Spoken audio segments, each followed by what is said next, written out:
need for that, dude. When you cross Pink Shy Guy, you cross me, son. Well, oh, you gotta be kidding me! Oh, no! No! Oh, how'd that happen? I'm still salty as f about that.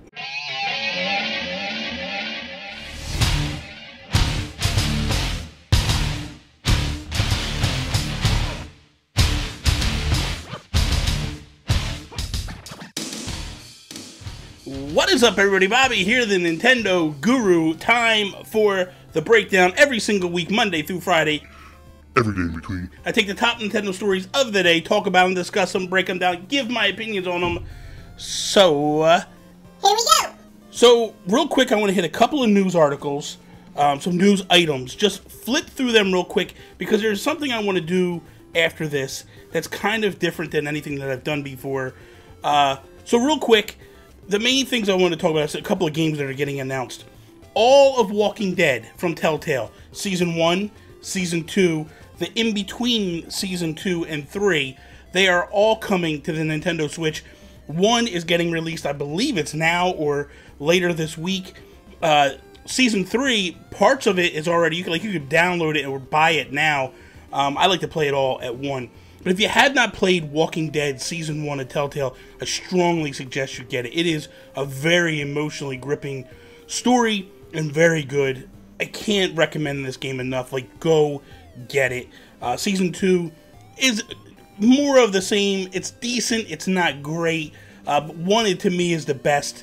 But if you're going to do the whole series, you definitely got to get 2 if you're going to do 3 and all that. The other thing, Saints Row the Third is getting ported over to the Nintendo Switch, which is as close to GTA as you're going to get. Like, it is wacky, zany, hardcore, crazy, outlandish, third-person, criminal type stuff. I like this game. This game was a lot of fun.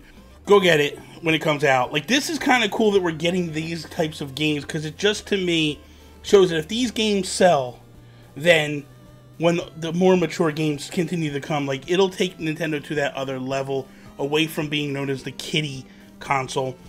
They still want to obviously cater to children, but at the same time, like, they need everybody playing. So they need to make the mature, hardcore gamers happy, but they also need to make the kids happy at the same time. And I think they're doing very well with that right now with the Nintendo Switch. So at this time, what I want to do is, I've been reading articles a lot lately, obviously to find stories here for this show, for Nintendo Guru Daily. I was reading an article today on Business Insider by Dave Smith, and I just really, really want to rebuttal Dave, because I feel like he's very out of touch with what the Switch can do and what the Switch can't do. And I want to get into this a little bit. I want to go through, I want to read the article a little bit, and then rebuttal his stuff. The article is titled, "I would play the Nintendo Switch way more than I do if it had these 3 features."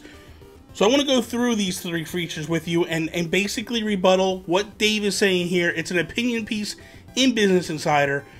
He basically starts off saying the Nintendo Switch is an incredible game console, but I wish I could justify playing it more often. He goes on to talk about some of the great games that he's played: Zelda Breath of the Wild, Odyssey that him and his fiancée played, Deluxe, Bayonetta, Stardew, all the great games, all the usual suspects he lists here. But more often than not, I'm choosing to play on my PS4 instead of my Nintendo Switch, and it comes down to a few features that Nintendo simply doesn't have. Number 1, there is no built-in support for wireless audio. Now, just so you know, this article was published on August 15th, which is last week. So it's not like this article was published a year ago when the Switch first came out. Dave, I just want to, real quick, let's go through. He says he basically plays at night mostly, and his fiancée will be asleep, so he has to keep the noise down. I got a lot of friends that have been in this boat and have all used the same excuse on me when the Switch first launched. We're now a year later. Dave, I want to take a chance, I want to take a moment, I want to introduce you to these things right here. These are called Sony Golds, and they have a little dongle. It's a USB dongle. Wireless. It's wireless. So you plug this into your dock and you get perfect sound. No problems at all. I've been using this a lot lately. I don't have any issues at all with it. So I don't necessarily see where you're coming at with this. Now, there are Bluetooth capabilities if you buy a couple of peripherals that are coming out. I just featured one last week on Nintendo Guru Daily. Airfly is basically putting out something that you can actually sync up and hook to your AirPods if you have Apple products. This is not an omission by Nintendo. It's just that it's not up to snuff yet. And as they're doing updates, it's adding more stuff to the Switch. And that was something that was added to the Switch. Yes, it does not have Bluetooth, and that may upset a lot of people. But at the end of the day, there are options. You cannot rule out the fact that I can just grab my Sony Golds because I have a PS4, and I can use these instead of anything else. It just doesn't make sense to me why you're acting like there's no option at all. And there are options. That's a number one option. And it's a very good headset. So that's number one. Number two, no voice chat and no messaging. So we know that Nintendo is very slow to the story with this. But he goes on in the article to say, voice chatting messaging are relatively new features for game consoles, but they're extremely important for any kind of online games. Coordinating with players is crucial for popular games like Fortnite, and without any real solution for voice chat, it doesn't make any sense to play those kinds of games on the Nintendo Switch. I don't know if you know this, Dave, but Fortnite has voice chat baked into the Switch. Now, there are games like Splatoon 2, like Mario Kart 8, that do not have voice chat in it, and that's absolutely the truth. A lot of my friends have gone onto Discord, and we've played that way via Discord. But you specifically point out Fortnite, which is the biggest game right now in gaming. One of the biggest, we'll put it that way. You're specifically pointing out this particular game, and this game also allows voice chat. I also use my Sony Golds for this game, as well as plug a headset directly in to the top of the Switch if I so choose to desire. But if I want to go wirelessly, this works just as well. I could plug in and go. I don't understand why you would point out a game like Fortnite when, by the way, they announced it at E3. 20 minutes after the Direct was done, they brought Epic Games onto Treehouse Live, and the CEO of Epic Games said the same thing you said. That voice chat is critical to a game like Fortnite, and we will have it in the game within 2 days. This was on Tuesday. By Thursday, voice chat was in. No problems. Go play the game. It works. The only thing that doesn't work is crossplay with Sony and Nintendo. That's the only thing that Fortnite doesn't do. Everything else is there.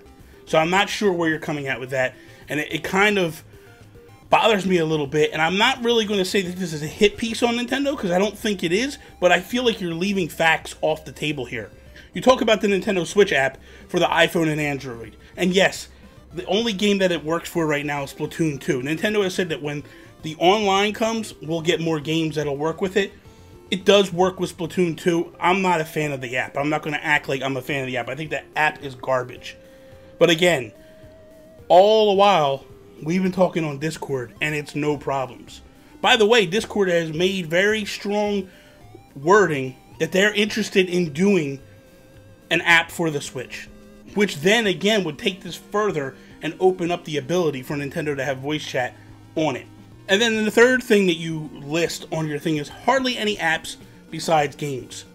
Now you go on to say, most game consoles these days also double as entertainment systems.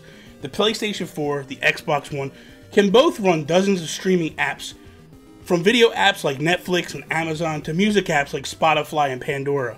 The Nintendo Switch, on the other hand, is more of a true game console. Now, again, here's the thing, okay? And I have all those apps that you talked about right here on this. When I'm playing the Switch, I don't need my Switch to be all that additional stuff. 9 times out of 10, this is the most portable device I have on me at all times. Here's another thing. If I go out, right outside, and I go into them woods back there, you can't see it, but there's woods right there. If I decide to go back there, and I'm going to cut down a tree or whatever, right? And I want to listen to music. There's no wireless on the Switch. So it's pointless for me to have that. At the end of the day, I already have a PS4. I already have an Xbox One. I already have 2 smart TVs that already have Netflix, Hulu, Amazon. All the things you listed are already built in the TVs. Most families have that already.